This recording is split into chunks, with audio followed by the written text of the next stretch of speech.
The most iconic building of a country was acquired for free in one day. The Bacardi Building in Cuba. How? In the 18th century, Cuba was a Spanish colony. Continuous immigration from Spain was happening. In the 1830s, 16-year-old Facundo Bacardi moved from Spain to Cuba and found work in a local distillery run by a man named John Nunes.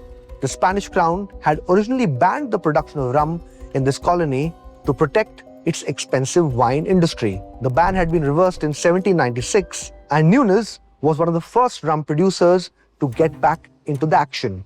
The rum back then was not the same as today. It was so harsh that most Cubans could not use it as a drink, but as a medicine to treat headaches by soaking it in towels and applying it to wounds.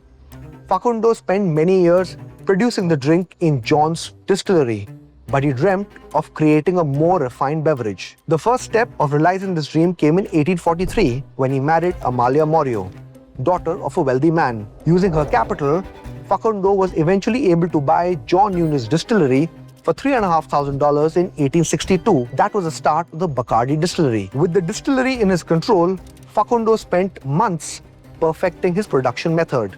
After months of experimentation, he finally figured out which alcohol he wanted to keep, and the end result was rum of exceptionally high quality. The liquid was very light, almost transparent, and was free from the foul odor of the previous drinks.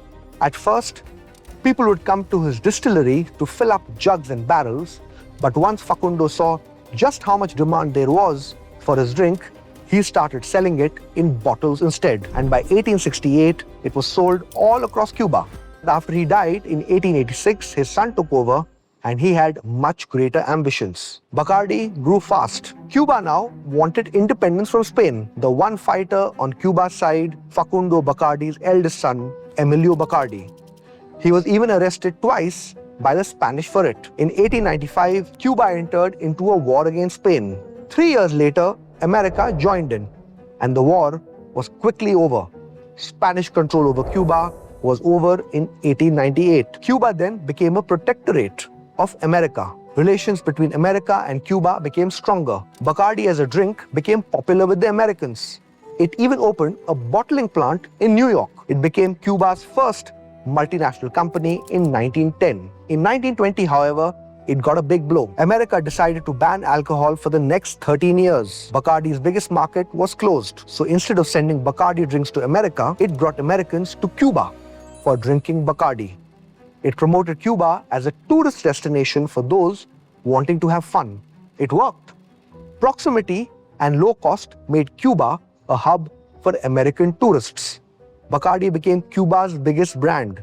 In 1930, the company decided to build a landmark new office. It held an architectural design competition to choose the architect. The result was Havana's first skyscraper, and arguably the finest Art Deco building in Latin America, which became the headquarters for the company. The company by then had moved into newer geographies like US, Mexico, Puerto Rico, and Bahamas.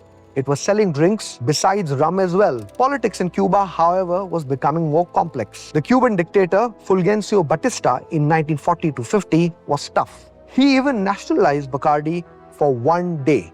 But that day was enough, and they decided to support the overthrow of the Cuban dictator. They backed the communist Fidel Castro in his Cuban Revolution. In 1959, Batista was out and Castro was in. That unfortunately only made it worse for Bacardi. Castro immediately nationalized all industries. Foreign or private entities were taken over. Banks and manufacturing companies were seized.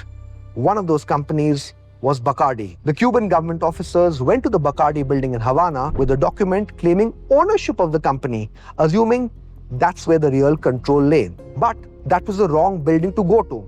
The production facility was not in Cuba's biggest city of Havana, but in Cuba's second biggest city of Santiago. They had to then go from Havana to Santiago, which gave Bacardi enough time to destroy the entire secret formula for making the rum. The next day, the Cuban government reached Santiago and confiscated all the Cuban assets of Bacardi. Bacardi was forced out, but they didn't give up easily. A book by Hernando Ospina alleges that in the 1960s, the Bacardi head planned to bomb Cuba's oil refineries, hoping to create a blackout and stimulate a rebellion against the government. The picture of the bomber plane he planned to use was exposed in the New York Times, and the plan was dumped.